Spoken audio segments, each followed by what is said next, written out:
Semoga semua diskusi dan hasilnya dari, seminar atau Zoom seminar sore ini dapat kita, pelajari dan sangat bermanfaat untuk di kemudian hari, untuk generasi-generasi berikutnya, di samping untuk kita semua. Wassalamualaikum warahmatullahi wabarakatuh. Waalaikumsalam warahmatullahi wabarakatuh. Terima kasih kepada Bapak Teguh Wiwoko yang telah menyempatkan hadir dan memberikan opening remark pada acara kita pada hari ini. Acara selanjutnya yaitu pemaparan materi. Tetapi sebelum itu izinkan saya untuk memperkenalkan narasumber kita pada hari ini. Narasumber kita pada hari ini yaitu Mas Bayu Ahmad Ghazali. Beliau menempuh pendidikan di University of Al-Azhar Indonesia dengan jurusan teknik industri dengan riwayat volunteer di tahun 2016 sebagai observer. Salah satunya yaitu the leading observer with most counseling in 10 different places. Di tahun 2017 as facilitator and counselor di tahun 2018 beliau melakukan set and properties coordinator at Slawen event celebrating 25th anniversary of AIDS. Dan di tahun 2019 beliau melaksanakan conducted counseling out of Jabodetabek area. Oh ya, sebelum memasuki acara, kita izinkan kami untuk melakukan sesi dokumentasi terlebih dahulu. Oke, bagi teman-teman yang ingin membuka kameranya, silakan untuk membukakan kameranya. Ya.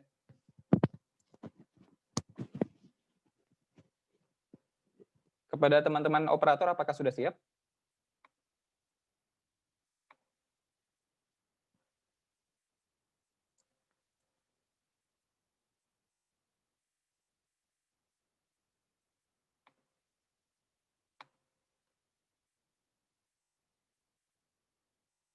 Oke.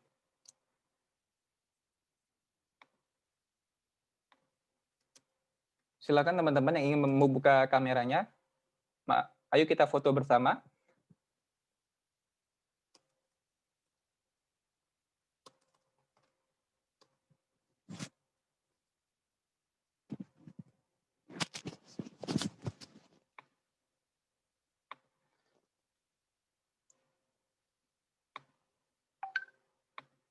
Oke. Oke, baik teman-teman.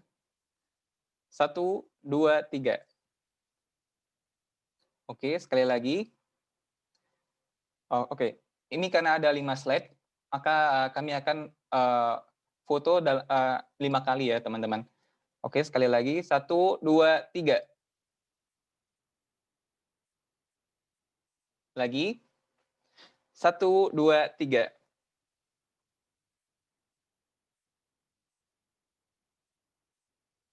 Lagi. 1, 2, 3. Oke, yang terakhir. 1, 2, 3. Apakah cukup, teman-teman operator?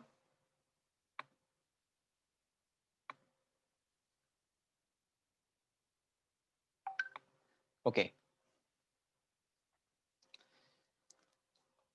Oke, langsung saja kita panggilkan narasumber kita pada hari ini, Mas Bayu Ahmad Ghazali dari Yayasan AIDS Indonesia. Kepada Mas Bayu, kami persilakan.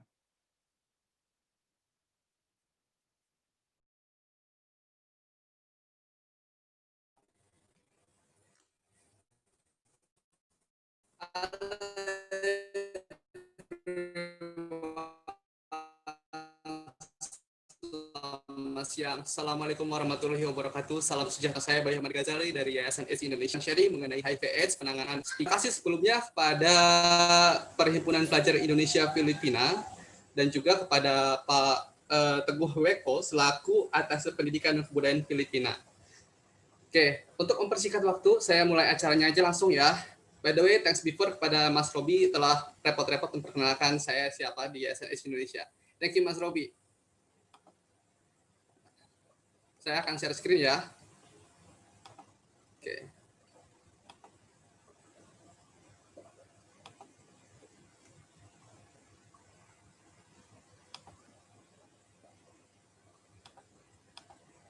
Tunggu sebentar teman-teman ya.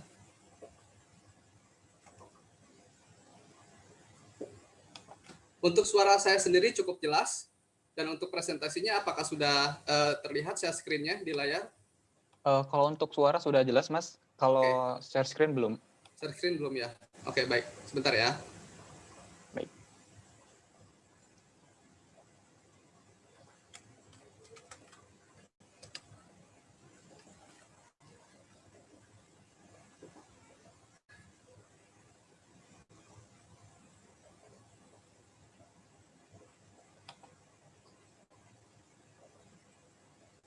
Oke. Sudah tampil teman-teman untuk share screen-nya? Belum, Mas. Belum ya? Belum.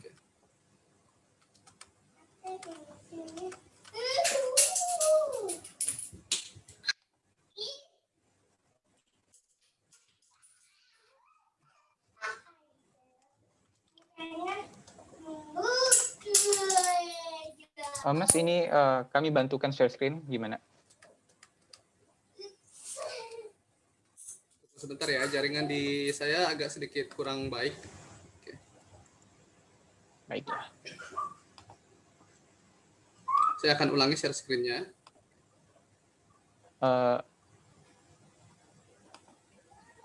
Ini Mas, kami bantu untuk share screen, Mas. Oke, tunggu sebentar ya. Ini belum ke yang di awalnya, belum.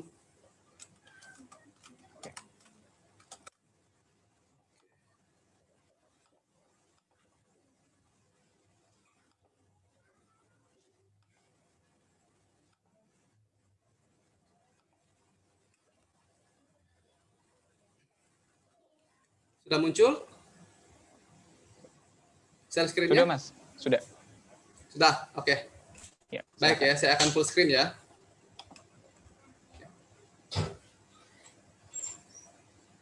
Dek, masuk kamar dulu.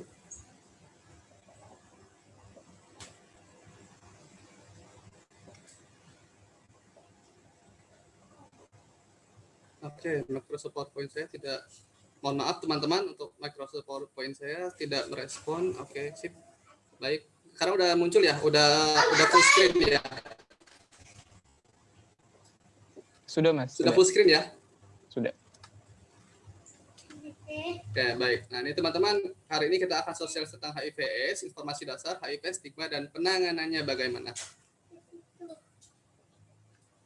Oke. Nah, ini dia nih.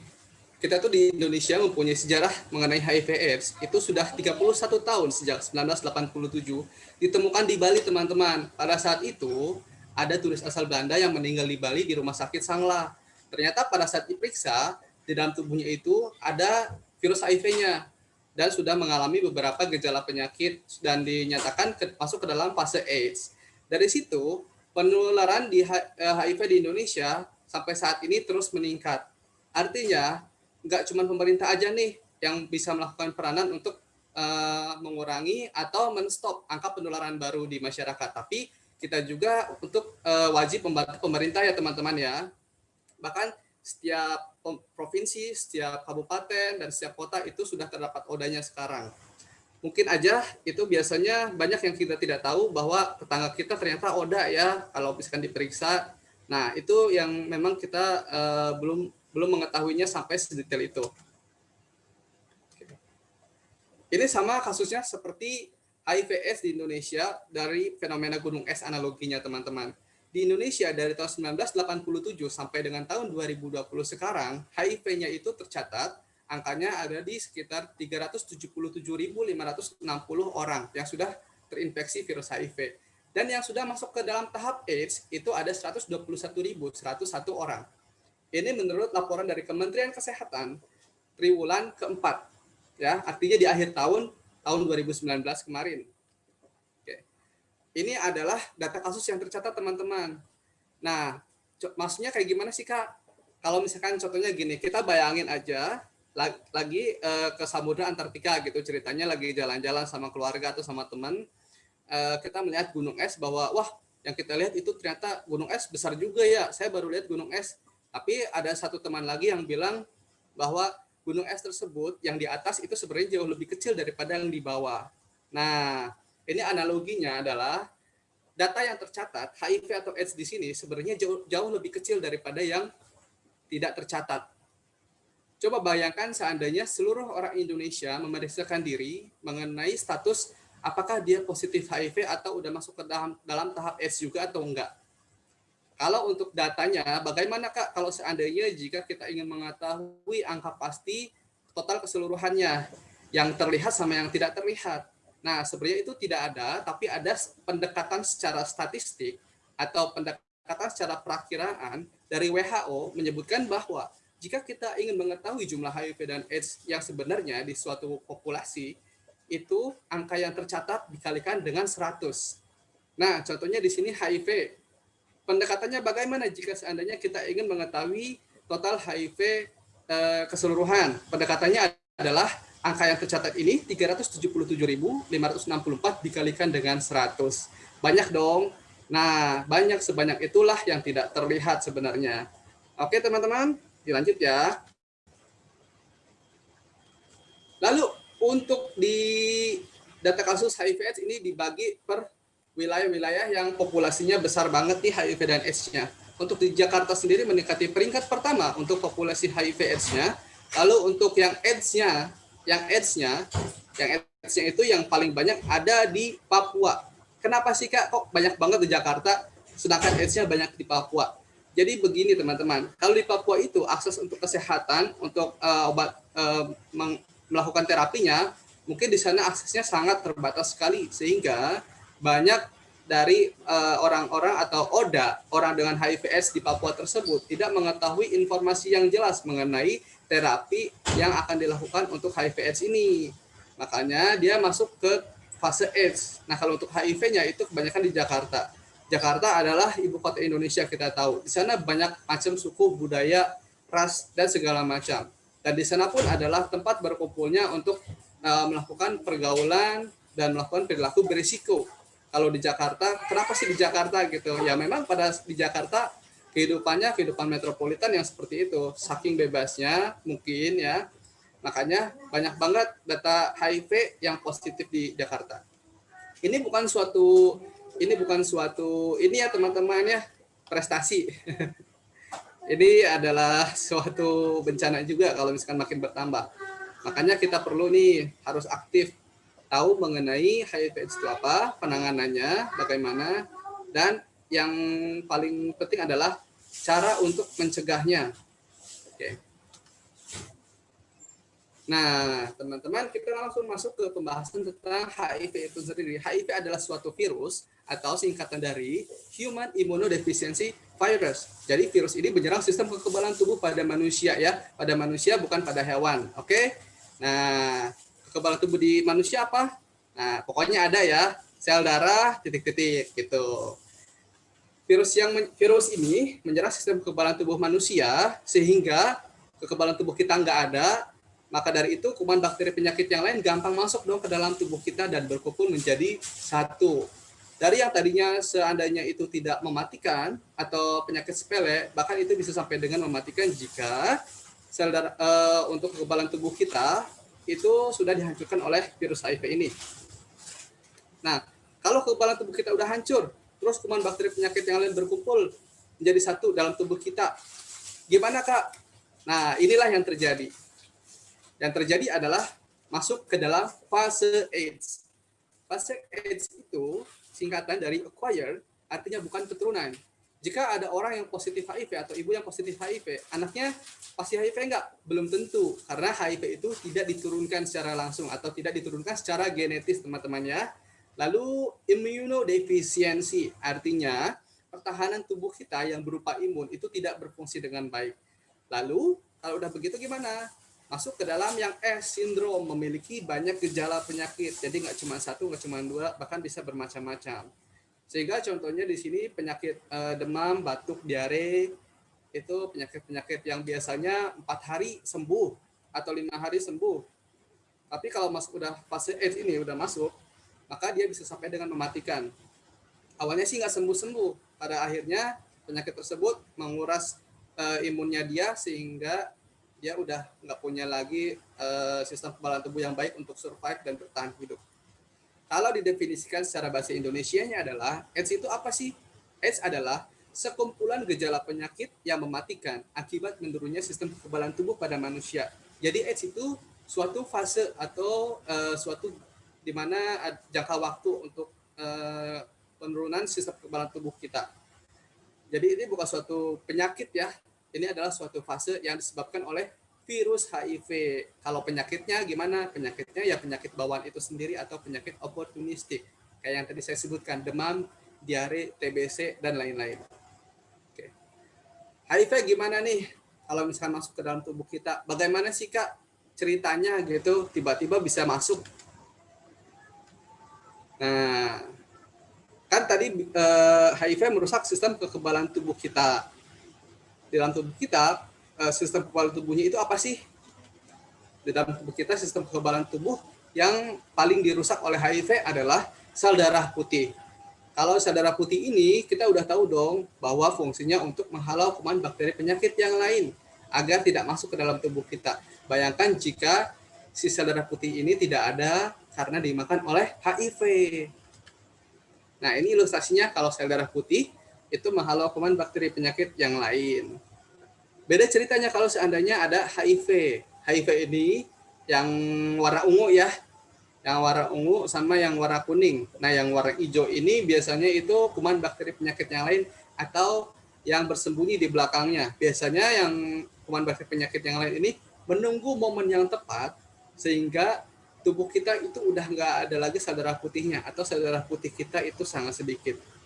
Disitulah yang namanya penyakit-penyakit tersebut dinamakan dengan penyakit oportunistik. Artinya penyakit-penyakit yang mengambil kesempatan pada saatnya. Oke.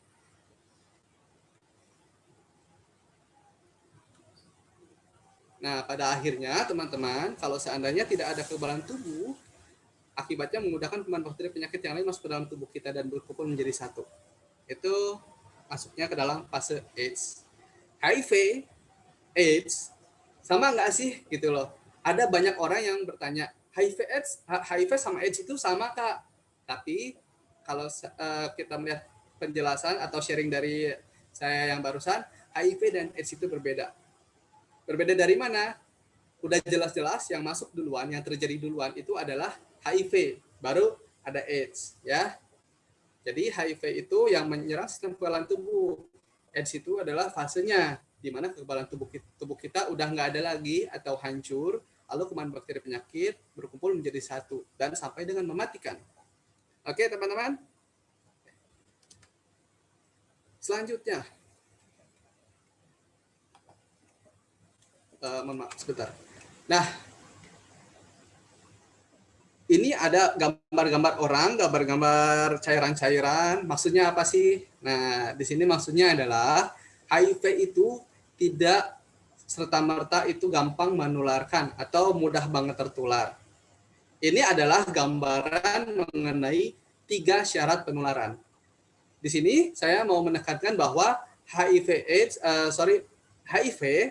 itu bisa menular melalui 3 syarat. Ya, ingat 3 syarat. Hanya melalui 3 syarat. Kalau 2 gimana Kak? Nggak bisa. Ketiga syarat ini harus terpenuhi semua teman-teman. Jadi syarat yang pertama bisa dilihat bahwa ada orang yang berwarna orange. Ini adalah orang dengan HIV positif atau kita sebut dengan ODA. ODHA. Orang dengan HIV AIDS. Di mana dalam tubuhnya itu udah ada virus HIV-nya. Ya. Tapi teman-teman, jangan kita bilang itu ODA tersebut penderita HIV atau semacamnya yang penyebutannya itu seakan-akan miris banget penderita gitu loh.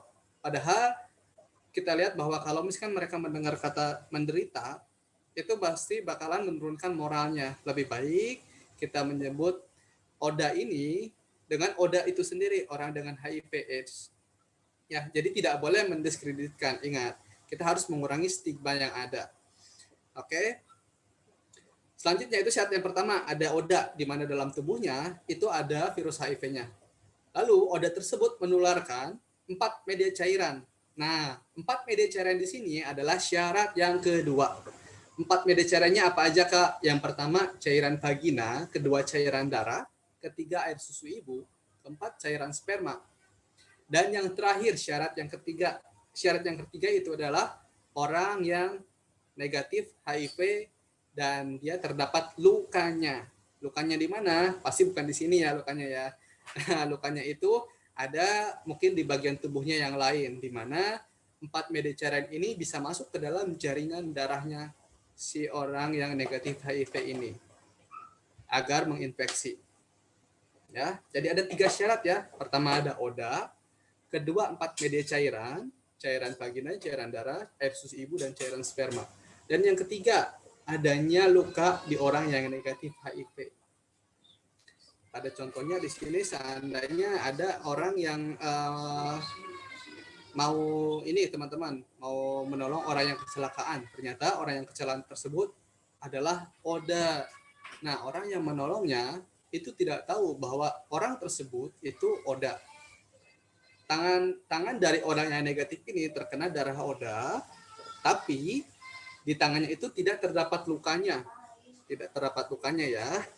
Jadi di sini bisa kita simpulkan bahwa orang yang menolong ODA pada saat kecelakaan itu tidak akan terinfeksi HIV. Loh kok kenapa Kak? Kan terpapar darahnya. Kita kembali lagi pada 3 syarat. Syarat yang ketiga itu harus terdapat luka sebagai jalan masuk bagi keempat media cairan ini. Beda ceritanya kalau pada saat nolongin, ternyata tangan dia ada lukanya. Nah, pada lukanya itu bisa masuklah media-media cairan ini sehingga bisa menginfeksi orang yang negatif HIV tersebut. Sudah cukup jelas ya teman-teman ya. Semoga bisa dapat dipahami ya. Oke. Next, lalu ada transfusi darah. Kita akan masuk kepada pembahasan perilaku apa aja sih yang bisa menularkan 4 media cairan itu. Secara umum itu bisa kita temui di kehidupan sehari-hari. Yang pertama itu ada transfusi darah langsung, teman-teman. Maksudnya apa sih Kak transfusi darah langsung? Nah, transfusi darah langsung adalah transfusi darah, prosesnya itu tidak melalui proses screening dari petugas kesehatan. Oke. Tunggu sebentar tuh teman-teman ya. Oke.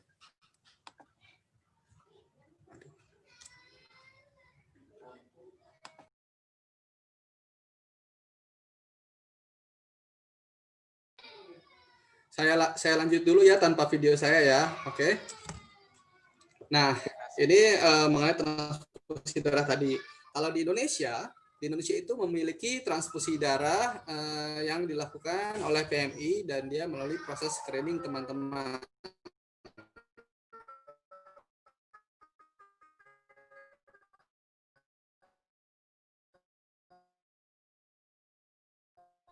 Proses screening di sini lalu akan diperiksa secara lab terlebih dahulu. Nah, jika seandainya pemeriksaan lab terdapat virus atau kuman bakteri penyakitnya, salah satunya mungkin ada HIV, darah tersebut itu langsung dimusnahkan dan tidak dapat didonorkan. Kurang lebih seperti itu. Maka dari itu, dari Yayasan AIDS Indonesia menghimbau agar seandainya jika teman-teman membutuhkan darah, pilihlah darah yang melalui proses screening untuk didonorkan. Oke, good ya teman-teman ya. Next.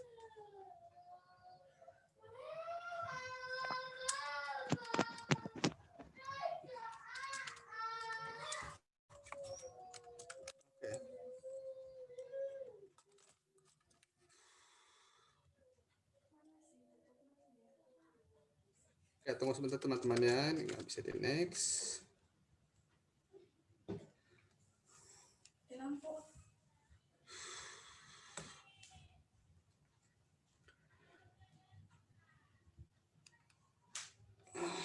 Mohon maaf teman-teman, di sini saya sedang mati lampu, padam lampunya. Jadi saya tidak bisa untuk menampilkan video saya ya teman-teman ya. Mohon maaf sekali. Oke.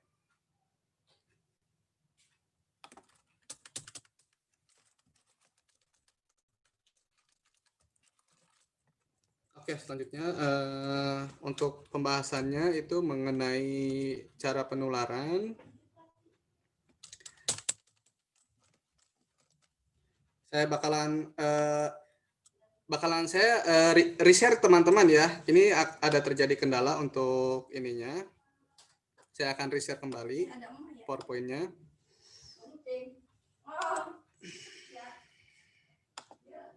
Oke. Biarin lantar aja.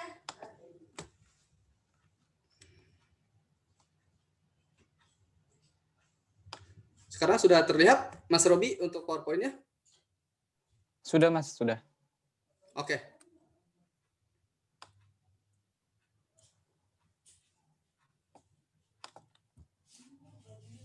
Baik, nah yang berikutnya adalah jarum tato, teman-teman.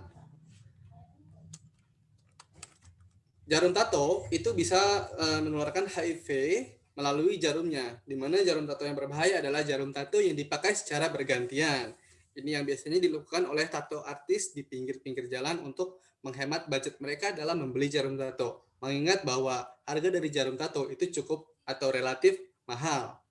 Nah, maka untuk itu dipastikan jika seandainya teman-teman ingin menato tubuh, itu dilakukan di studio-studio atau artis tato yang udah punya license dan dia tahu mengenai untuk cara sterilisasi peralatan jarum atau peralatan tato yang benar. Oke. Berikutnya ada jarum suntik. Nah, jarum suntik di sini yang dimasukkan adalah jarum suntik untuk pemakaian narkoba atau jenis putau ya. Tapi perlu diingat bahwa setiap yang narkoba itu sama membahayakannya karena selain faktor untuk penularan HIV pada jarum suntik, dia juga menimbulkan faktor untuk menghilangkan kesadaran diri sehingga kita melakukan perilaku beresiko yang lainnya. Oke. Selanjutnya ada perilaku yang berisiko yaitu masa perinatal dan menyusui. Perinatal dan menyusui itu perinatal dulu. Perinatal adalah ketika pada saat proses mengandung dan melahirkan. Lalu yang ketiga ada menyusui. Nah, kita bagi per part ya. Kenapa sih ibu yang positif HIV itu bisa menularkan ke anaknya? Pertama, ketika dalam kandungan terlebih dahulu.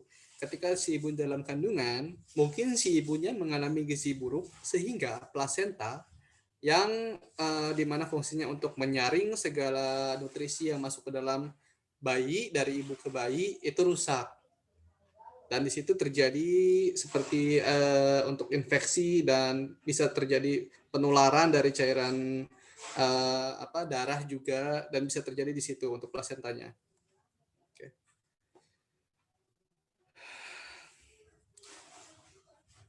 Oke, teman-teman, sebelum kita lanjut, karena di sini saya lagi mati lampu dan harus plug in ke electrical untuk laptop saya sebelumnya serahin dulu ke Mas Robi, saya akan move untuk di handphone dulu.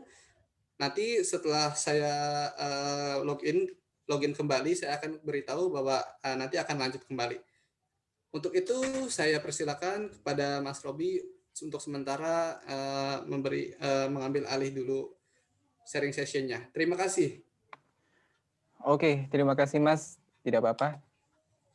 Oke, jadi teman-teman, bagi teman-teman yang sudah punya pertanyaan, bisa langsung diutarakan melalui kolom Zoom chat kita ini. Nanti pertanyaan-pertanyaan kalian akan saya bacakan ya. Oke.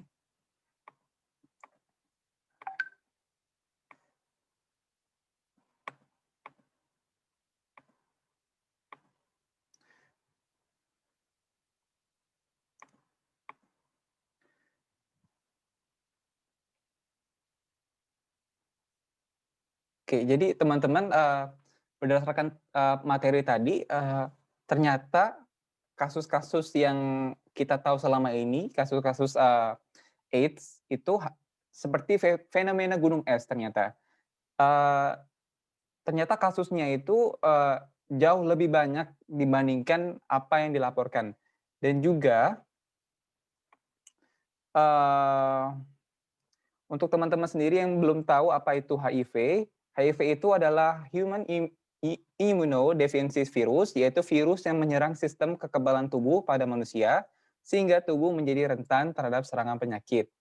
Dan juga untuk AIDS sendiri, AIDS itu singkatan dari Acquired Immune Deficiency Syndrome, yaitu kumpulan gejala penyakit yang mematikan akibat menurunnya sistem kekebalan tubuh pada manusia.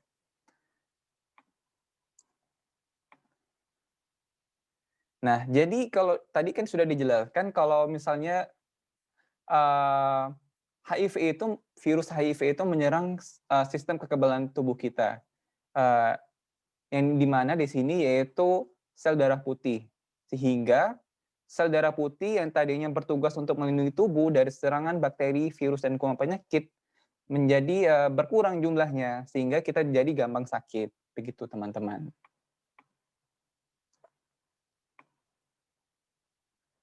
Dan juga tugasnya tadi, sel darah putih itu tugasnya untuk mempertahankan tubuh dari serangan penyakit. Nah, kalau misalnya sel virus HIV tadi masuk ke dalam tubuh, maka akan menghancurkan sel darah putih itu. Dan sel darah putih sendiri itu tidak bisa melawan virus HIV, teman-teman. Begitu. Nah, kalau untuk cairannya sendiri tadi sudah dijelaskan, media cairan yang dapat menularkan virus HIV/AIDS itu, yaitu pertama cairan vagina, yang kedua cairan darah, yang ketiga cairan air susu ibu, dan keempat yaitu cairan sperma. Oke. Oke, apa Mas Bayu sudah bergabung bersama kita?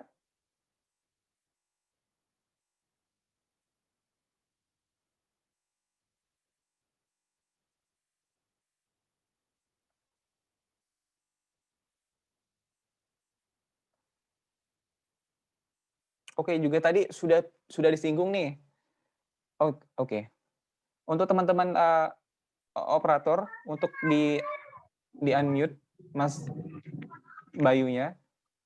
Iya. Oke. Halo Mas. teman-teman, kembali Halo. bersama saya. Mohon maaf atas ketidaknyamanannya karena ada pemadaman listrik secara mendadak. Oke, untuk itu saya akan melanjutkan ya untuk materinya. Apakah teman-teman dari PPIF punya materinya? Jika punya, boleh di-share screen? Ada Mas. Oke. Boleh ya, di-share screen ya. Oke teman-teman panitia, apa bisa dibantu?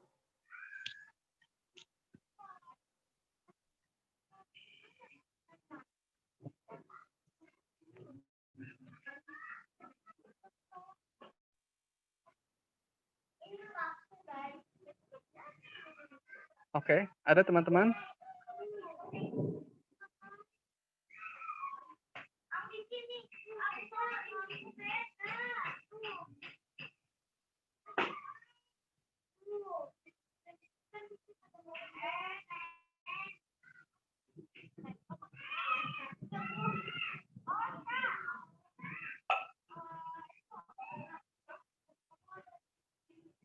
Oke, saya akan coba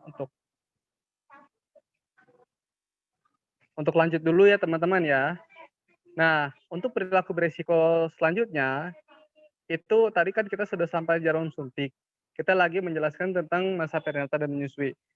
Nah, ketika perinatal itu bisa menyebabkan penularan HIV dari ibu ke anaknya melalui plasenta yang rusak karena si ibunya mengalami gizi buruk atau terlalu kecapean. Lalu yang kedua, itu dari proses persalinan yang normal. Di mana proses persalinan yang normal ini dapat menularkan cairan vagina dan cairan darah secara langsung kepada kulit bayi yang masih tipis atau kepada kelopak mata bayi. Lalu yang terakhir melalui air susu ibu, di mana air susu ibu ini bisa sangat berbahaya jika seandainya dilakukan mix feeding atau pemberian susu formula dan makanan pendamping yang lain pada saat menyusui dengan ASI. Nah, bagaimana sih Kak kalau seandainya si ibu positif ini pengen anaknya negatif?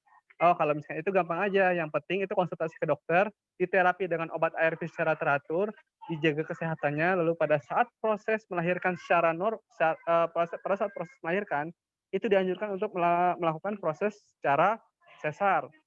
Ketika proses menyusui, dilakukan proses menyusui secara eksklusif 6 bulan tanpa makanan pendamping yang lainnya. jika seandainya bisa ya, tapi kalau misalkan masih worry, alternatifnya itu diharuskan untuk memakai susu formula, di mana susu formulanya itu murah, dapat dijangkau di mana-mana, dan stok ketersediaannya itu dapat bisa kita dapatkan di hari apa saja. Oke? Lalu berikutnya adalah hubungan seksual. Hubungan seksual itu terbagi menjadi 3 jenis, teman-teman. Oke, tipe hubungan seksual ya. Hubungan seksual ada 3 jenis, ada oral, vaginal, dan anal. Di mana pada saat oral, itu bertemunya penis dengan mulut, di mana terjadi pertukaran antara, mungkin bisa terjadi karena lecet si penisnya, dan terjadi ejakulasi di dalam mulut. Lalu untuk yang vaginal sendiri itu proses penetrasi normal, bertemunya penis dengan vagina, dan yang terakhir ada anal, bertemunya penis dengan lubang anus. Di mana kalau misalkan lubang anus itu tidak terdapat cairan pulma seperti yang ada di vagina, ada cairan vagina. Kalau di anus itu juga secara anatomi teksturnya itu untuk melancarkan jalur keluar suatu benda, di mana feses ya bendanya ya. Bayangkan jika seandainya itu dipaksa masuk oleh benda tumpul atau yang benda-benda yang lainnya. Karena teksturnya itu tidak memungkinkan untuk dari anus tersebut untuk masuk, tidak melancarkan untuk masuk. Oke, boleh di next berikutnya, silakan kakak admin. Nah, itu kan tadi yang menular teman-teman. Ternyata HIV juga ada yang nggak menular loh. Apa aja sih yang nggak menular? Silakan. Next. Oke. Nah, ada fasilitas umum, makan bersama, berjabat tangan, gigitan nyamuk atau serangga. Contohnya di fasilitas umum kita masuk di bandara atau di stasiun, kita masuk toilet ternyata ada darahnya. Kita udah ngelihat darah aja kan takut dan nggak mau untuk memakai toilet tersebut ya. Nah, kalau untuk itu juga kita melihat kepada 3 syarat. Kalau kita biasanya memakai fasilitas umum, jika seandainya kita tidak ada lukanya, kita nggak apa-apa kok. Ya kita nggak worry gitu aja. Kalau ada makan bersama, artinya dari air liur itu tidak juga menularkan HIV.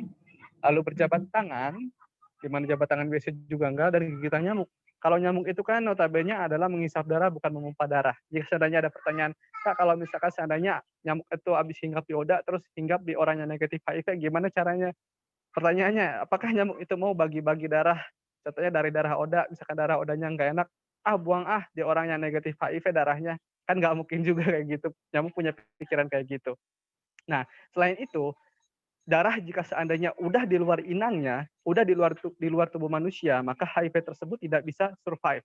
HIV itu memakan sel darah putih pada manusia, di mana sel darah putih dalam manusia itu tidak terdapat pada nyamuk. Next berikutnya. Silakan Kak. Oke.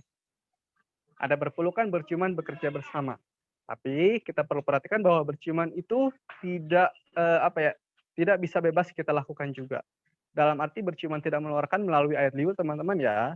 Tapi air liur juga bisa menularkan loh. Notabene seluruh cairan tubuh jika seandainya oda itu terdapat HIV-nya. Tapi konsentrasinya itu tidak banyak. Konsentrasinya itu hanya sedikit.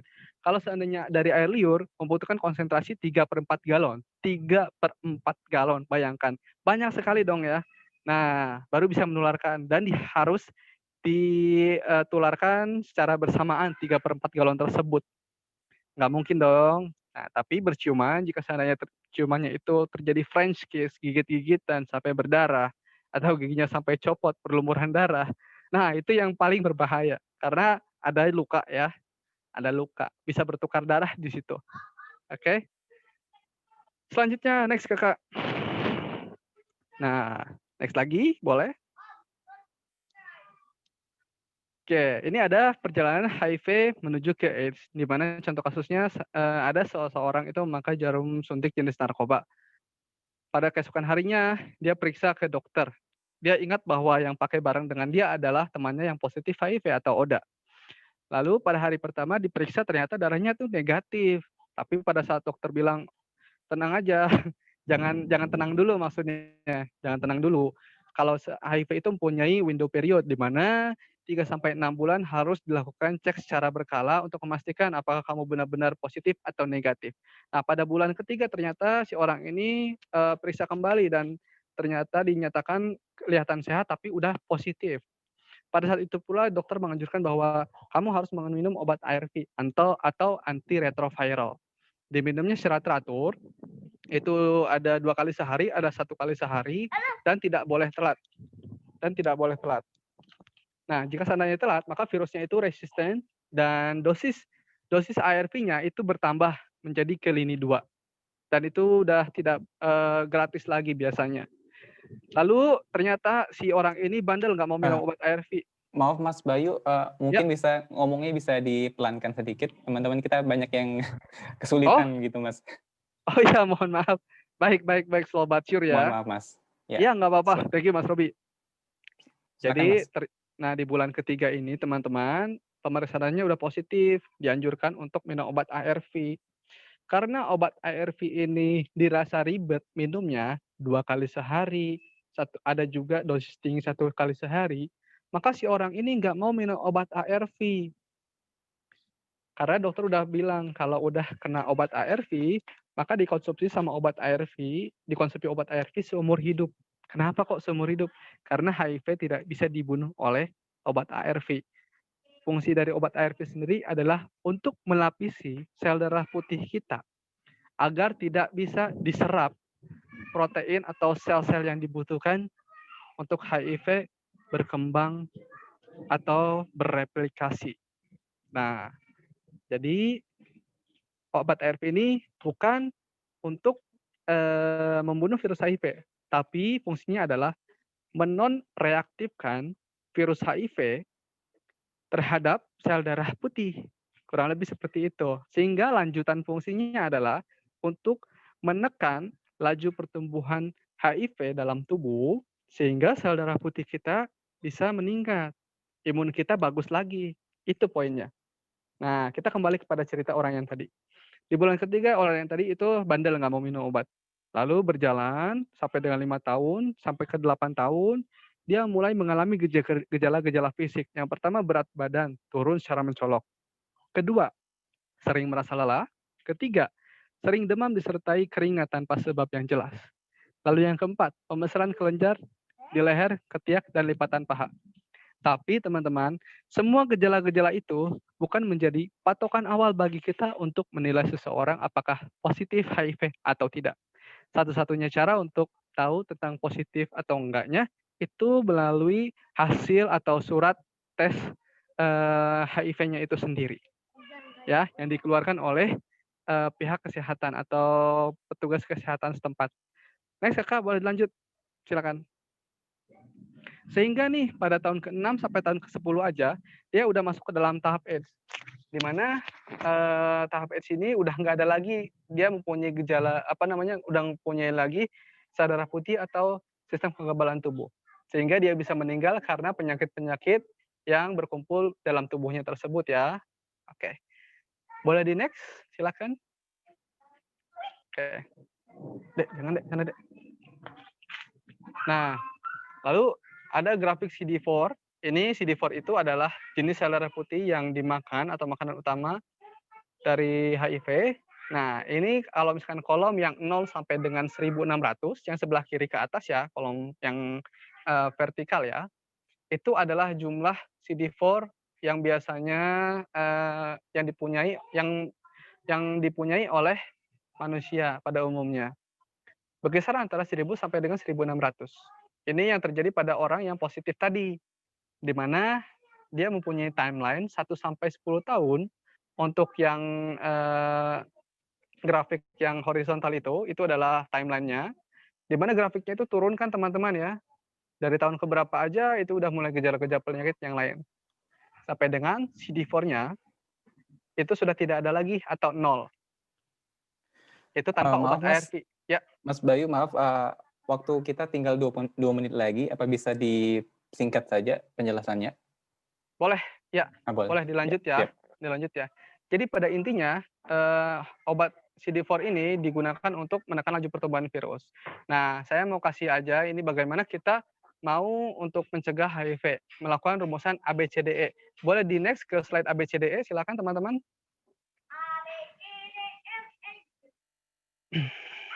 Nah, oke, next. Lanjut lagi, terus sampai muncul ABCDE. Oke, oke, oke. Oh, nggak ada ya? Oke. Ya udah kalau gitu. Langsung aja A, B, C, D, E ya. E-nya itu, A atau A-nya itu adalah abstinence, tidak melakukan hubungan seks di luar nikah. Lalu B, ada B itu be faithful, saling setia terhadap pasangan. Yang C, use kondom, atau menggunakan kondom bagi pasangan yang salah satunya udah positif HIV, agar yang salah satunya lagi tidak tertular. Yang D, don't use drugs, any drugs.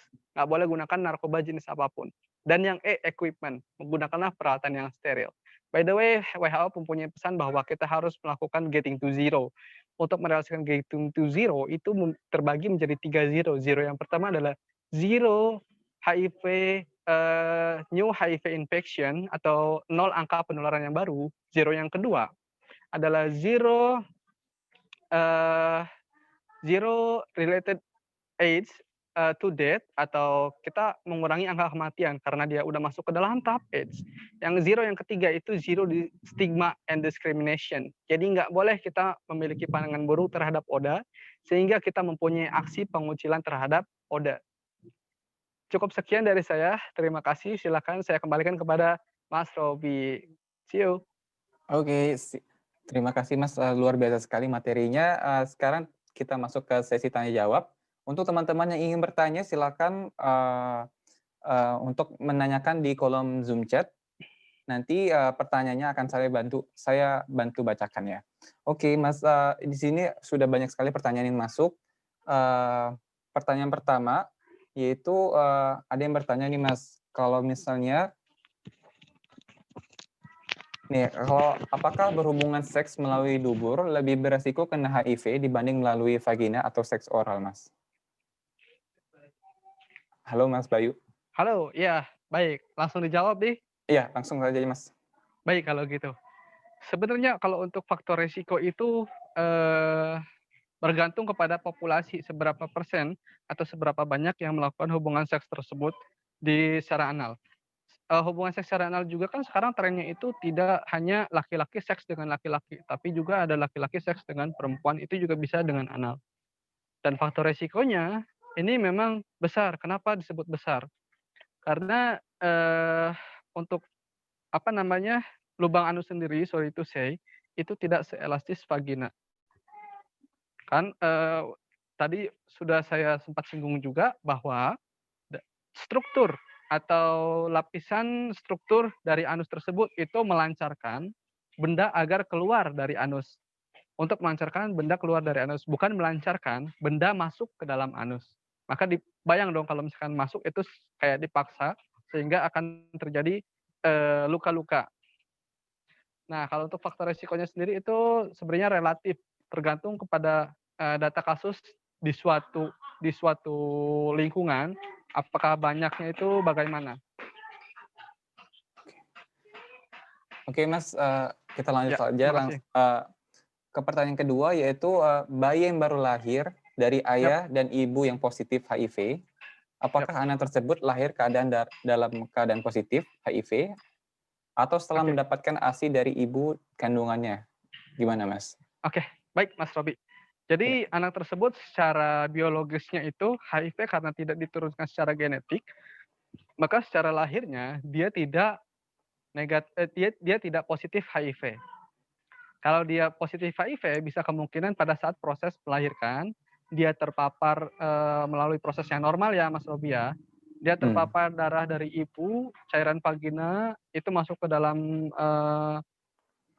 kelopak mata, atau ketika bayinya itu kepalanya ditarik, ketika dibantu untuk keluar dari rahim, terjadi lecet di kulit kepalanya, sehingga darah dari si ibu bisa tertular. Dan untuk dari air susu nih, kalau misalkan dari air susu, kalau ibu positif HIV bisa menyusui nggak? Bisa, asalkan ada syaratnya. Syaratnya itu menyusui ASI eksklusif selama 6 bulan, tidak boleh didampingi atau diberikan pendampingan dengan makanan pendamping yang lain seperti bubur bayi atau ASI. Contohnya misalkan, kan selama 6 bulan nih ya, harus kasih ASI. Di bulan kedua dan bulan ketiga pakai ASI. Bulan ketiga, coba pakai susu formula. Bulan keempat, coba pakai gado-gado yang lain-lain gitu. Aduh, jangan. Ya, itu pasti bakalan beresiko banget. Nggak canda kakak. Nah, Tapi pada intinya di situ kalau harus mau ASI selama 6 bulan. Pemerintah Indonesia, by the way tadi saya sudah sebutkan kalau misalkan proses melahirkan itu yang sesar, kalau mau menyusui itu ASI eksklusif selama 6 bulan, tapi pemerintah menganjurkan untuk memakai susu formula. Asalkan susu formulanya itu harganya murah, mudah didapat di toko mana aja, aman bagi bayi, bayinya itu tidak alergi. Kadang ada bayi yang alergi terhadap susu sapi, maka alternatifnya kita berikan susu formula yang berbahan dasar soy atau tidak mengandung laktosa atau lemak sapi. Lalu dan ketersediaannya pun bisa ada kapan saja. Kurang lebih seperti itu, Mas Robi. Oke, Mas. Ini Ya. langsung saja, Mas, pertanyaan selanjutnya, yaitu banyak yang menyatakan menderita HIV atau AIDS itu ditularkan dari masalah moralitas dan kemaksiatan. Salah satu stigma tersebut adalah bahwa orang yang tertular HIV atau AIDS itu adalah para pekerja seks dan kaum homoseksual yang berujung kepada diskriminasi. Nah, bahkan nih, Mas, untuk para tenaga kesehatan sendiri melakukan perilaku diskriminatif nih terhadap teman-teman kita ODHA ini, sehingga menyebabkan teman-teman kita ini tidak nyaman dan mengintimidasi secara psikologis hingga ogah untuk berobat dan trauma. Ini gimana, Mas, untuk memutus rantai stigma tersebut? Terima kasih, Mas. Oke, terima kasih Mas Robi atas pertanyaannya. Ini pertanyaan yang cukup bagus di mana bisa membangun awareness kita terhadap stigma dan diskriminasi. Kalau aku mau bahas dulu tentang stigma. Stigma itu kan pandangan awal atau bisa saya konversi menjadi niat, ya.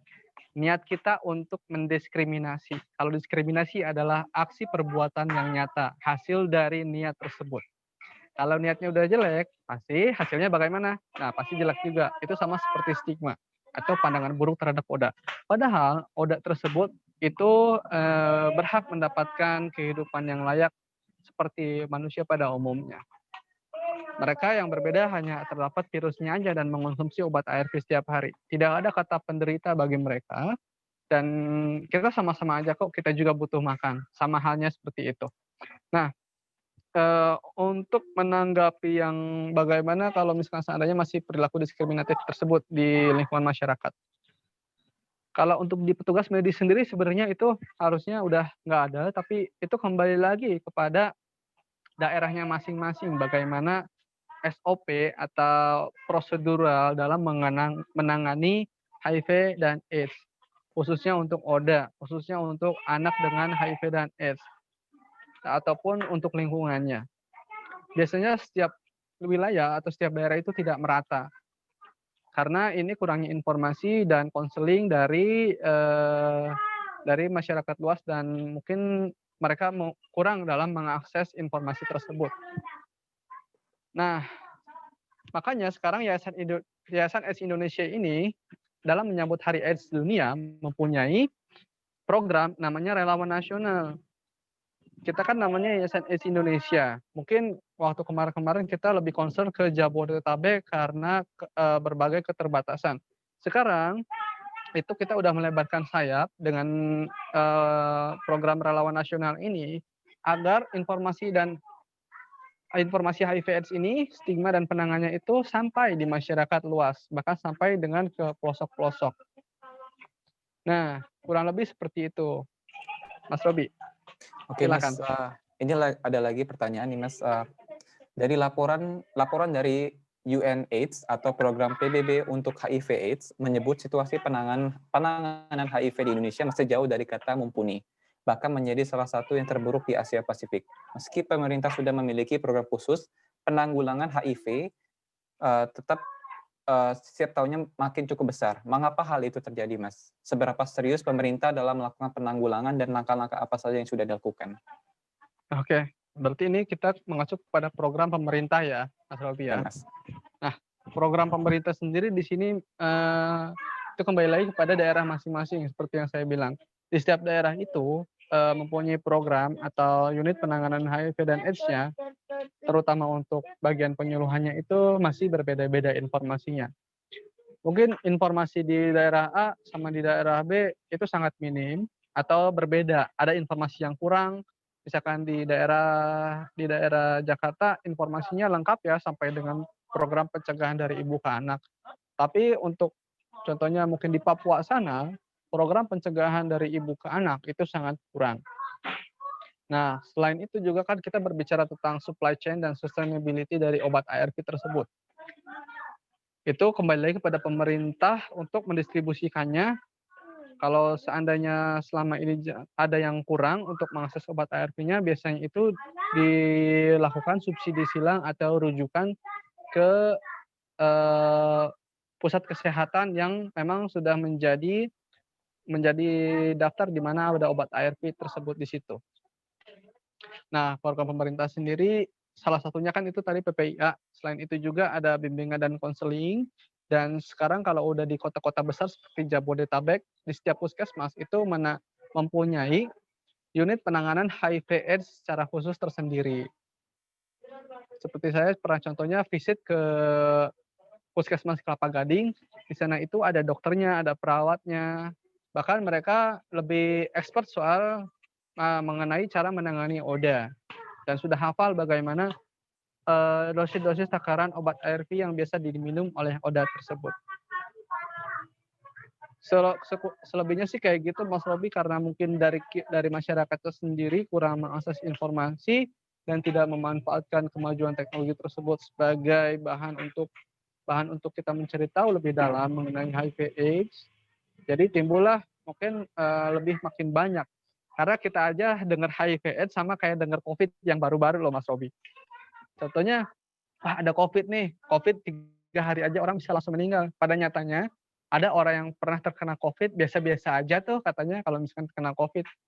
Nah, itu udah takut duluan, udah takut untuk menggali informasinya tuh dari situ. Itu adalah stopper untuk mencari tahu informasi atau pengetahuan yang lebih dalam lagi. Belum lagi seandainya ada update informasi mengenai HIV dan AIDS dan penanganannya. Jadi kami pun dari Yayasan AIDS Indonesia sebagai fasilitator sering melakukan kalibrasi knowledge untuk mengenai masalah HIV, terutama dari obat ARV itu bagaimana, terus cara tes viral load, CVT itu bagaimana, dan lain-lain. Makanya kita selalu update untuk informasi tersebut agar kita sebagai fasilitator juga bisa memberikan informasi yang lebih luas kepada masyarakat. Terima kasih Mas Robi, kayak gitu aja. Oke Mas, ini ada lagi pertanyaan selanjutnya, yaitu tadi sudah disinggung tentang masalah COVID-19 ya.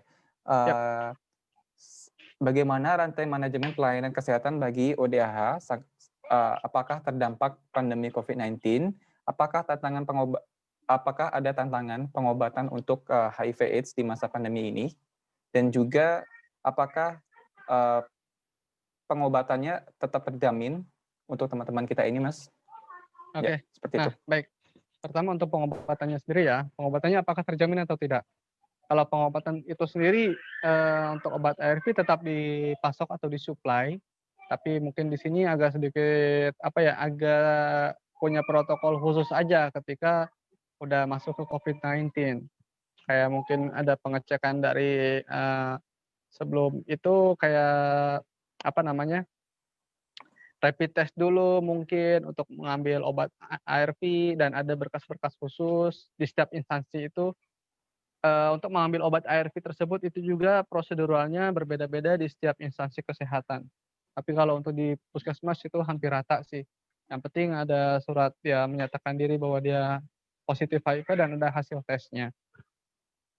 Kalau secara chain manajemennya dari situ sih tidak ada kendala, tapi mungkin pada saat ada COVID-19 mungkin akan lebih ini aja ya akses untuk ketemu petugasnya dan masuk ke dalam instansinya tersebut itu lebih panjang protokolnya sih.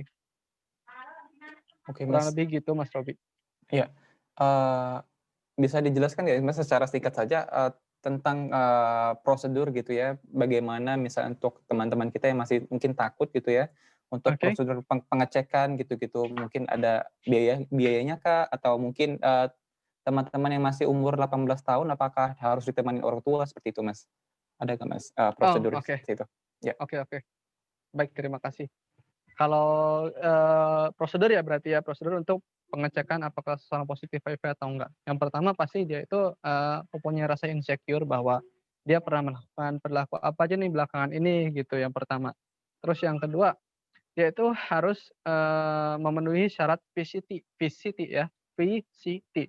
V adalah voluntary, artinya atas kesediaan diri, bukan dari paksaan, bersifat voluntary. Lalu C, ketika udah mau melakukan C. C itu apa? C itu adalah counseling atau curhat-curhat bersama petugas kesehatan ataupun psikolog yang udah berjaga di unit tersebut. Jadi mengenai curhat, bagaimana sih atau ceritanya kenapa kok kamu bisa sampai sini dan mau melakukan tes HIV. Nah, diceritain deh panjang lebar segala macam. Habis konseling gitu, nanti diputusin apakah mau tes sekarang atau nanti gitu. Biasanya ada juga habis curhat, misalkan awalnya berani kan, udah voluntary nih, udah datang, udah berani. Ketika udah selesai curhat, dia malah nggak berani, dia nggak jadi tes. Ada juga yang kayak gitu, tapi ada juga yang langsung tes. Kebanyakan sih itu yang langsung tes karena mereka itu lebih yakin terhadap hasil, lebih baik prevent atau lebih baik prevent daripada nanti kecolongan. Kalau misalkan udah seandainya konseling nih dan dia mau tes, lalu dilakukanlah testing. VCT ya, T-nya itu adalah testing. Testingnya tersebut itu berbagai macam, ada yang rapid test, ada yang viral load. Kalau yang viral load itu biasanya diambil sampel darah, lalu dites dengan alat atau zat kimia tertentu, itu biasanya PCR, polymerase chain reaction. Polymerase chain reaction artinya apakah ada virus di dalam darah tersebut dan seberapa banyak reaksinya di dalam darah tersebut. Bisa aja dari satu sampel darah, misalkan satu botol serum beberapa cc darah, itu terdapat 1000 HIV-nya. Itu adalah sampel. Coba bayangkan ada berapa cc darah dalam tubuh kita. Bisa jutaan bahkan miliaran virus kalau seandainya mungkin darah kita diambil semua. Ya nggak mungkin juga sih darah kita diambil semua ya teman-teman. Nah kalau untuk yang di bawah umur ya pasti itu didampingi dengan orang tua, Mas Robi. Kalau misalkan udah cukup umur, terus dia berani, ya udah sendiri aja. Tapi kalau nggak pede, mungkin bisa ditemenin pacar atau sahabat atau siapa keluarganya yang bisa dia percaya mengenai kerahasiaan dari hasil tes HIV tersebut. Ya. Oke Mas, kalau untuk yang untuk di bawah umur sendiri, apa nanti akan diberitahukan kepada orang tuanya begitu Mas, kalau misalnya dia datang sendiri gitu? Yang di bawah umur ya? Iya. Nah, kalau misalkan itu juga karena itu sifatnya confidential, saya kurang tahu mengenai ke sana. Tapi kalau seandainya kita berpikir dari common sense aja, seandainya di bawah umur contohnya 16 tahun, terus dia periksa sendiri, pasti itu bakalan di-tracking dari instansi kesehatannya, di-tracking keluarganya siapa, orang tuanya siapa, nanti someday akan diberitahu bahwa anak tersebut itu positif HIV. Mungkin akan diketemukan juga dalam satu ruangan dari orang tua dan anaknya. Bisa terjadi hal seperti itu. Berbagai macam dinamikanya. Mas Robi, silakan. Ya, Mas, ini ada lagi pertanyaan tentang masalah identitas. Mengapa identitas penderita HIV/AIDS itu dirahasiakan, sementara penderita lain, semisalnya penderita COVID-19, boleh dipublikasikan? Oke. Mas. Nah, itu game change-nya. Game change-nya itu saya kurang tahu. Tapi kalau COVID itu kan bisa sembuh, Mas Robi. Kalau HIV itu kan kita tahu tidak akan bisa sembuh. Mengingat bahwa masyarakat Indonesia total keseluruhan, tetangga, sahabat semuanya itu belum bisa menerima sepenuhnya jika seandainya orang yang dia kenal positif HIV. Bayangkan jika seandainya nih untuk mencegah diskriminasi ya. Bayangkan jika seandainya ada orang yang tahu tetangganya itu positif HIV, tapi dia itu kurang informasi, dia itu besar kemungkinan akan mengucilkan orang yang dia kenal tersebut. Bahkan dia akan mencibir atau biasanya bergosip kepada tetangga-tetangganya yang lain sehingga terjadilah pengucilan di suatu wilayah. tak beda jauh aja itu banyak banget sekarang nggak sekarang sih, di kemarin-kemarin itu beberapa bulan yang lalu, murid-murid SD, sekolah dasar, SMP, bahkan sampai yang belum masuk sekolah itu dikucilkan dari lingkungan masyarakatnya, karena masyarakat tersebut belum tahu mengenai informasi dasar HIV/AIDS dan penanganannya. Nah, kalau misalkan kita jawab, "Kenapa sih?" gitu, "Kenapa sih, Covid aja bisa diaplikasiin, HIV enggak?" Covid Covid kalau misalkan seandainya udah sembuh dikucilkan nggak? Paling beberapa bulan didiemin dulu, habis itu udah, ditanya-tanya lagi, "Mas gimana, udah sembuh apa belum?" Kalau HIV gimana? "Mas udah Benar-benar. sembuh apa belum?" Nah, Balik lagi ke stigma ya Mas berarti ya? balik lagi ke stigmanya, betul Mas Robi. Oke, oke. Kalau ini Mas ada pertanyaan lagi nih, Iya, terkait, obat, ARV atau retroviral. antiretroviral itu. Itu kan akan wajib diminum ya, Iya, seumur hidup. Eee, apakah ada efek samping seperti itu Mas, untuk, penderita sendiri dan juga apakah ada, oke obatnya untuk, ODAH yang untuk anak Mas? Gimana Mas? oke. Nah, Iya, kalau Mas Robi, kalau untuk masalah, efek samping dari obat ARV atau antiretroviral, itu tergantung kepada metabolisme dari si pasiennya tersebut. ARV adalah penamaan aja, jenis obat atau campuran biochemical-nya itu beda-beda setiap pasien. Yang mengetahui adalah dokter. Pasien harus diberikan dosis, biochemical atau obat yang ini, pasien A. Nanti pasien B berbeda lagi, ada ini. Nah, kalau seandainya metabolismenya kuat, imunnya bagus, itu hampir tidak ada gejala. Tapi kalau masih belum siap menerima dosis dari obat ARV, mungkin biasanya akan mengalami ini ya, apa Mas, eee, sering merasa ngantuk cepat banget kalau misalkan habis minum obat ARV, terus alergi kulit, ketombean bisa terjadi kayak gitu, dan lain-lain, tergantung pada metabolismenya. Lalu untuk yang anak itu ada obat ARV sendiri. Obatnya itu biochemical-nya memang beda dan dikhususkan untuk anak. Sehingga obat tersebut mendukung mendukung untuk anak dalam masa pertumbuhannya. Kalau kita misalkan teman-teman kepo banget gitu, gimana sih kehidupan anak dengan HIV dan AIDS. Nah, anak dengan HIV/AIDS itu mengalami pertumbuhan yang relatif, lambat dibandingkan anak pada umumnya, karena imun mereka itu yang kurang. Maka dari itu obat ARV-nya juga sekaligus untuk mendukung pertumbuhan dari imunnya sendiri. Ada macam-macamnya obat ARV-nya untuk anak tuh, dari bayi juga udah ada, biasanya itu ya ada yang berupa sirup, ada yang berupa, puyer, serbuk, dan lain-lain. Karena kembali lagi kalau obat ARV itu sifatnya adalah acceptable, mampu diterima oleh pasiennya tersebut. Gimana dong kalau misalkan seandainya nggak diterima terus nggak mau minum obat ARV? Karena misalkan contohnya, obat ARV-nya saya nggak suka nih yang bentuknya kapsul, maunya yang tablet aja. Aduh, gimana deh itu? Nah, itu kembali lagi kepada dokter karena, obat ARV tersebut juga harus harus bersifat acceptable.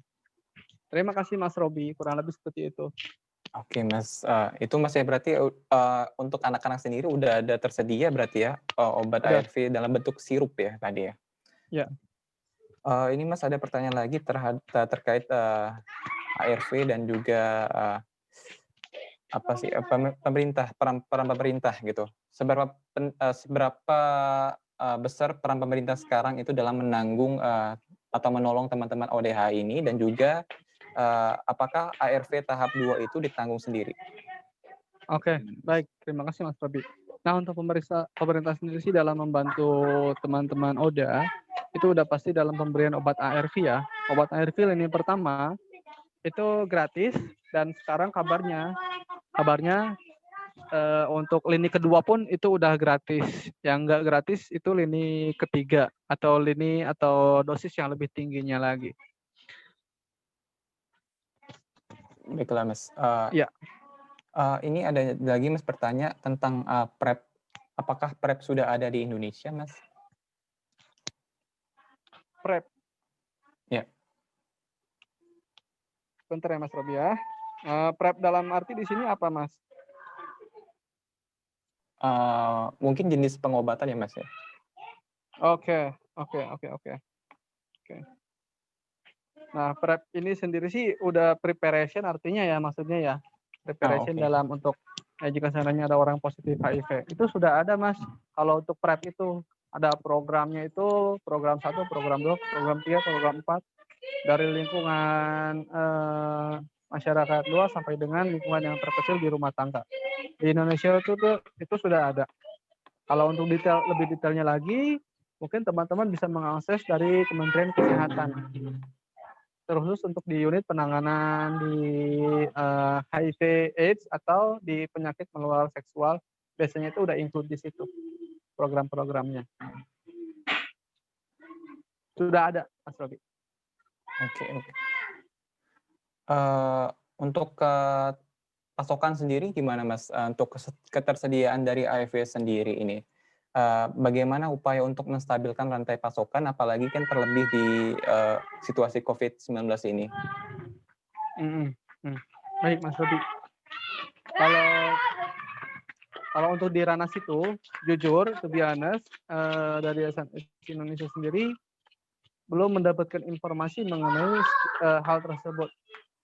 Mungkin di sini pun saya tidak berani menjelaskan karena di sini otoritas saya tidak sampai sana dan saya juga tidak berintegrasi ke sana. Mungkin seandainya kita akan next time kita akan bahas lagi lebih lanjut sehingga kita bisa mengadakan sharing session berikutnya Mas Robi mengenai hal ini.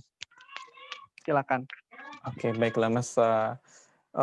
Ini ada lagi Mas, mungkin tentang hubungan seks sesama jenis, Mas. Apakah lebih beresiko terhadap HIV? Oke. Kalau untuk sesama jenis ya? Iya, Mas.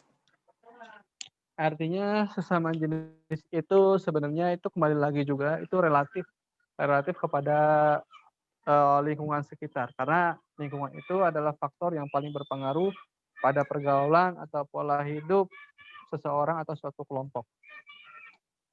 Nah, lebih berisikonya atau enggak, ya jawabannya itu kembali lagi pada perilaku yang ada di lingkungan tersebut. Jika seandainya di lingkungannya itu memang populasinya banyak yang sering melakukan hubungan seks sesama jenis, biasanya itu laki-laki seks dengan laki-laki. Nah, itu biasanya ya kemungkinan banyak karena kita tahu bahwa tadi sudah dijelaskan bahwa sifat anus bagaimana dan jika masuk penis bagaimana, pasti beresiko. Kalau jawabannya pasti beresiko. Ya. Siap. Teman-teman yang ingin bertanya bisa bertanya, bisa langsung bertanya dan langsung mengetikkan saja di kolom Zoom chat dan akan saya bacakan. Ini Mas, mungkin waktunya tinggal sedikit lagi. Ini pertanyaannya tinggal sebentar.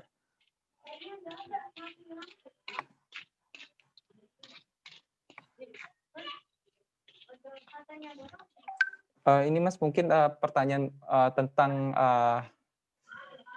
tes HIV itu sendiri yang viral load. Yep. Ya.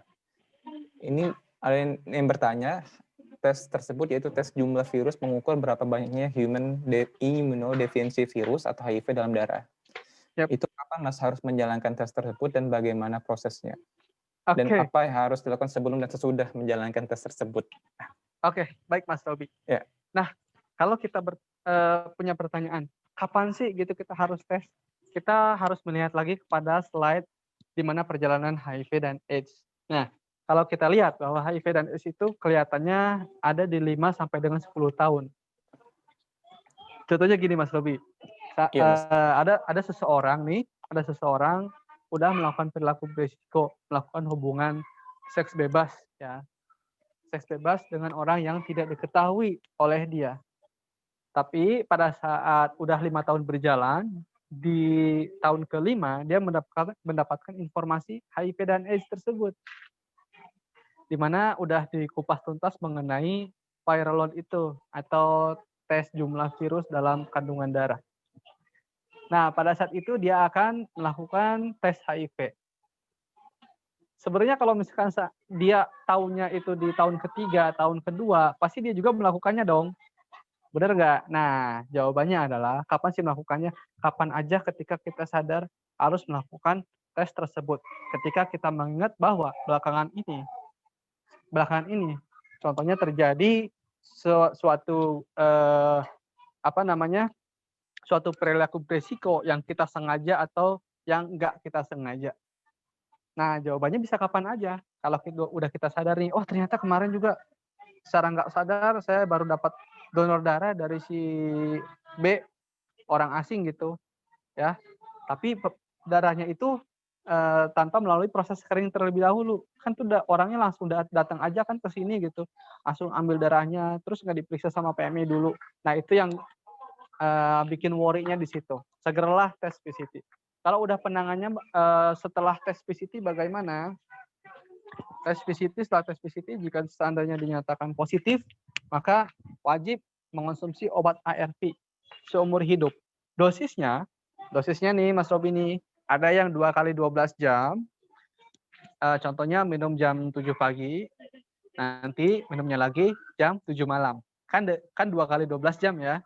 Nah, ada lagi dosis yang udah diperkuat, yaitu 1 kali 24 jam. 1 kali sehari aja udah cukup. Tapi dosis ini harus disiplin tepat waktu diminum. Jika seandainya nggak disiplin gimana? Kalau nggak disiplin, virusnya bakalan resisten atau kebal terhadap si virusnya. Si obat ARV-nya, virusnya tuh. Jadi contohnya nih, kalau misalnya udah telat, ternyata si virusnya tuh udah menginfeksi sel darah putih duluan, ketimbang si obat ARV tersebut melapisi sel darah putih itu. Jadi udah kecolongan duluan, udah diambil sari-sari sel darah putihnya. Sehingga sel darah putihnya itu udah mati.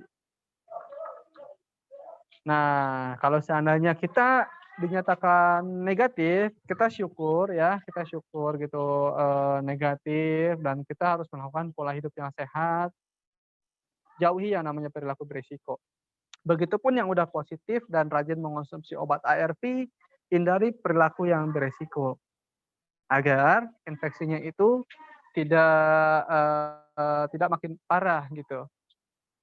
Kita juga tahu kalau misalkan COVID harus minum obat ini, obat itu, vitamin ini, vitamin itu. Nah, pada saat untuk ODA pun ketika mengonsumsi obat ARV itu harus melakukan pola hidup yang sehat juga. Sama kok kayak gitu, minum multivitamin juga untuk imun, jaga pola tidur, pola makan, pola kesehatan. Itu setelahnya ya. Kurang lebih seperti itu Mas Robi, sebelum dan sesudah tes tersebut. Oh iya, nah by the way kalau untuk viral load nih, viral load itu dalam darah, kan darah diambil sampelnya ya, dinyatakan dia positif HIV, itu sampelnya kurang lebih ada 1000 HIV yang terdeteksi dalam sampel darah tersebut.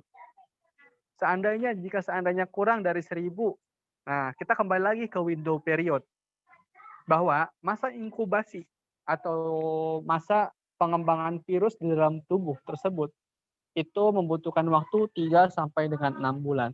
Artinya kalau seandainya viral load kita di bawah dari 1000 pada bulan ketiga, kita ingat bahwa wah iya window period aja 6 bulan. Kita kan baru bulan ketiga, berarti nanti mungkin bulan ke-5 sama bulan ke-6 balik lagi untuk tes viral load untuk make sure bahwa HIV-nya itu sudah tidak ada. Nah, kurang lebih seperti itu masa inkubasinya. Oke Mas, ini pertanyaan terakhir mungkin ya. Bagaimana untuk kita sebagai pelajar ataupun mahasiswa untuk mengedukasi masyarakat atau orang di sekitar kita terkait HIV/AIDS ini? Silakan Mas. Baik, terima kasih. Pelajar atau mahasiswa ya. Yang pasti sih yang pertama, teman-teman itu harus aktif di lingkungannya, menjalankan kegiatan sosial, di mana kalau saya sendiri nih ya, mungkin bisa diadaptasi juga kepada teman-teman. Ketika saya bergaul sama teman-teman luas, segala macam di masyarakat luas, Mungkin saya juga pernah ketemu dengan PSK gitu kan. Maksudnya dalam arti ketemunya itu bukan untuk transaksi ya, tapi ini sebagai untuk penyuluhan ketika di panti sosial. Nah, itu pun aplikasikan bahwa seandainya jika ada teman-teman itu menemui perilaku beresiko, disitulah informasi atau pengetahuan teman-teman tentang HIV/AIDS digunakan. Contohnya, ketika akan melakukan tato bersamaan ya, misalkan sekelompok orang gitu, tato yuk, kemana? Ke sana, murah tato cuma 20.000 aja, udah bisa gambar jadi sebadan-badan gitu. Waduh murah banget, mau dong. Ternyata pas nyampe, jarum tatonya itu satu jarum dipakai untuk rame-rame. Ada satu orang yang tahu nih mengenai informasi HIV/AIDS itu, tar dulu, yang namanya jarum tato kan bisa menularkan HIV/AIDS. Terus tanya deh, abangnya bisa tahu cara sterilisasi jarumnya bener enggak? Kita kan worry juga tuh jika seandainya dia cucinya itu cuma pakai air, ternyata masih ada kepingan darah di rongga jarumnya mungkin, atau di pori-pori si jarumnya. Itu masih ada kepingan darah yang tertinggal dari pasien tato sebelumnya. Nah, bagaimana? Ketika pas ditanya, "Mas, cara sterilisasi bagaimana?" Cara sterilisasi biasa aja, siram aja pakai air atau enggak rendam pakai air panas, diangkat pakai tisu udah selesai. Nah, kalau di Yayasan Indonesia itu menganjurkan cara sterilisasi yang benar melalui 3 cara. Yang pertama itu dengan direndam dengan alkohol, kalau bisa di atas 70%, ya. Terus yang kedua, direndam dengan cairan klorin, di mana konsentrasi air dan klorinnya itu klorinnya sekitar 15-25% dalam kandungan air yang terlarut. Yang ketiga, itu direbus dengan air yang mendidih. Ketiga cara tersebut, jika memang alatnya itu bisa dilakukan tiga-tiganya, maka lakukan tiga-tiganya. Tapi ada juga yang nggak bisa lakukan tiga-tiganya. Contohnya seperti alat jarum facial di mana gagangnya itu ada karetnya atau ada plastiknya yang nggak boleh direbus. Nah, itu juga harus diperhatikan. Pokoknya dikombinasi juga bisa cara sterilisasi. Kalau pertanyaannya gimana sih caranya untuk kita sebagai pelajar di masyarakat kayak gimana? Itu kalau kita udah tahu, kita menemui aktivitas sehari-hari, bagaimana mereka beraktivitas, teman-teman kita beraktivitas, kita harus remind mereka mana yang bisa menular, mana yang bisa tertular. Kalau yang menular, itu bisa mencegah bagi kita dan teman-teman yang lainnya agar tidak terinfeksi HIV. Dan kita ngasih tahu yang tidak tertular agar apa? Agar kita bisa hidup berdampingan dengan ODA. Selain itu juga kan kita bisa beribadah dan membangkitkan moral ODA lagi, ya. Oke, Kurang Mas. lebih seperti itu, Mas Robi. Iya, Mas. Oke, Mas. Sampai di situ saja sesi tanya jawab kita kali ini. Mungkin dari Mas Bayu Ahmad Ghazali sendiri, apa ada closing statement dari Mas sendiri, Mas, untuk teman-teman kita sendiri, teman-teman kita di sini maksudnya? Ya. Oke. Nah, baik Mas Robi. Terima kasih juga kepada PPIF ya dan Pak Teguh untuk sharing session ini. Saya mempunyai pesan bahwa jauhi virusnya bukan orangnya. Mari kita wujudkan visi dari WHO itu mengenai getting to zero, yaitu ada 3 zero. Zero new HIV infection atau 0 angka infeksi HIV yang baru. Lalu ada zero related death to AIDS atau biasa kita sebut dengan 0 angka kematian yang disebabkan oleh atau sudah masuknya ke dalam fase AIDS. Dan yang ketiga, zero stigma and discrimination. Tidak boleh lagi di antara kita ada stigma dan diskriminasi.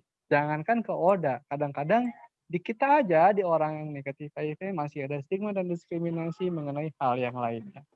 Jika seandainya teman-teman mempunyai pertanyaan lebih lanjut, bisa follow Instagram kita di @yids dan kunjungi website kita untuk mengetahui artikel-artikel yang sudah kita terbitkan.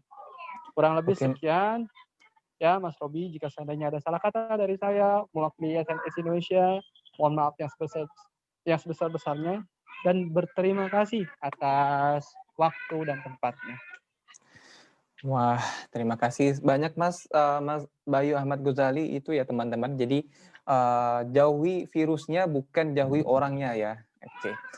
Untuk acara selanjutnya yaitu penyerahan sertifikat oleh Ketua Pelaksana kita Laurencia Reni Wibisono kepada narasumber kita Mas Bayu Ahmad Ghazali. Kepada Saudari Laura kami persilahkan. Untuk teman-teman operator untuk bisa ditampilkan. Ya, silakan Saudari Laura.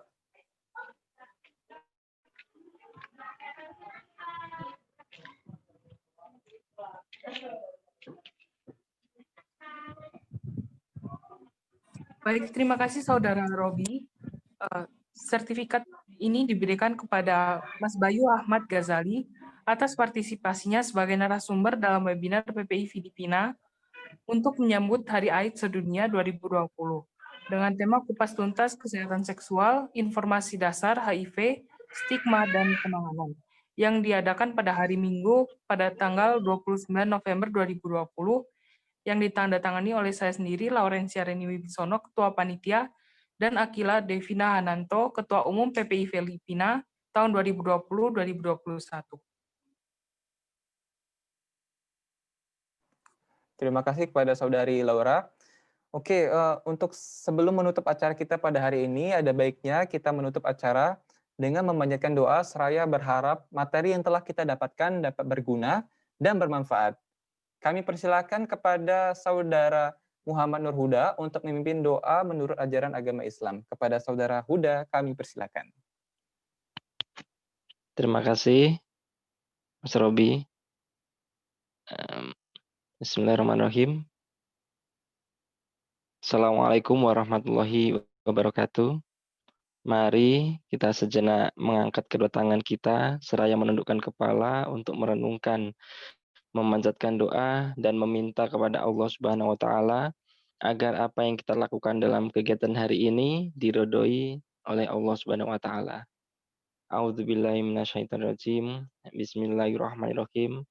Astaghfirullahaladzim. Astaghfirullahaladzim. Astaghfirullahaladzim. Allahumma sholli ala Muhammad wa ala ali sayyidina Muhammad. Allahumma ya Allah, ya Tuhan kami, dengan mengucapkan puji serta syukur kehadirat-Mu hingga tiada henti-hentinya kami memuji kebesaran dan keagungan-Mu atas segala rahmat karunia-Mu yang telah Engkau limpahkan kepada kami pada hari ini dengan penuh keakraban dan bahagia. Semoga dengan hadirnya kami di tempat yang penuh dengan rasa aman dan nyaman ini, Engkau limpahkan barokah dan ridho-Mu dalam acara yang kami laksanakan hari ini. Allahumma ya Allah, ya Arsyil Azim, ya Tuhan kami, dengan telah berakhirnya kegiatan ini, kiranya ya Allah, Engkau dapat melimpahkan pengetahuan dan kekuatan kepada kami semua, dan Engkau tumbuhkan rasa persaudaraan, persatuan yang kokoh di antara kami, terjalin dengan baik dan utuh. Ya Allah, ya Tuhan kami, Engkaulah Sang Maha Pengampun. Ampunilah dosa dan kesalahan kami, dosa pemimpin kami, serta dosa dan kesalahan kedua orang tua kami. Perkenankanlah doa dan pinta kami ini. Ya Allah, hanya kepadamu kami menyembah dan memohon pertolongan. Kabulkanlah doa kami. Rabbana atina fid dunya hasanah wa fil akhirati hasanah wa qina adzabannar. Walhamdulillahirabbil alamin.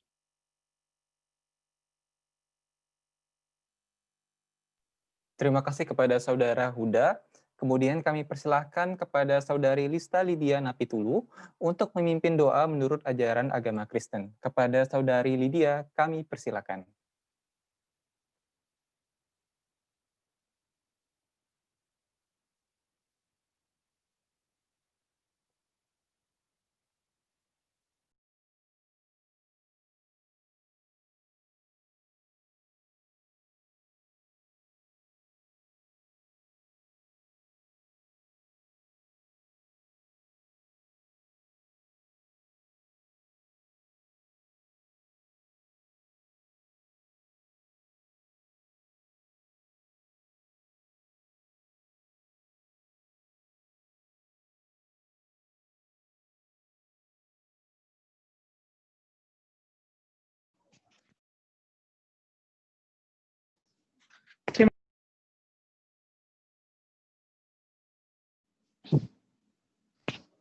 Ya, saya akan membacakan doa dengan agama Kristen.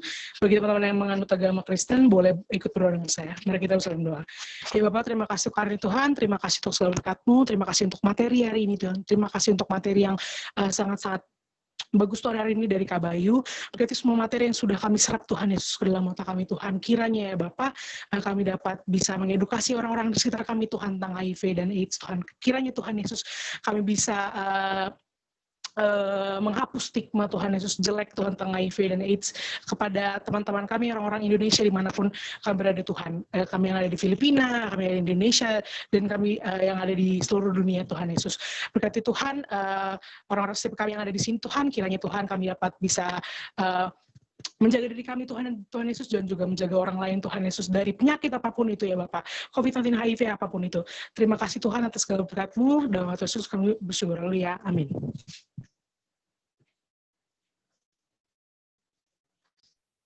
Terima kasih kepada Saudari Lydia.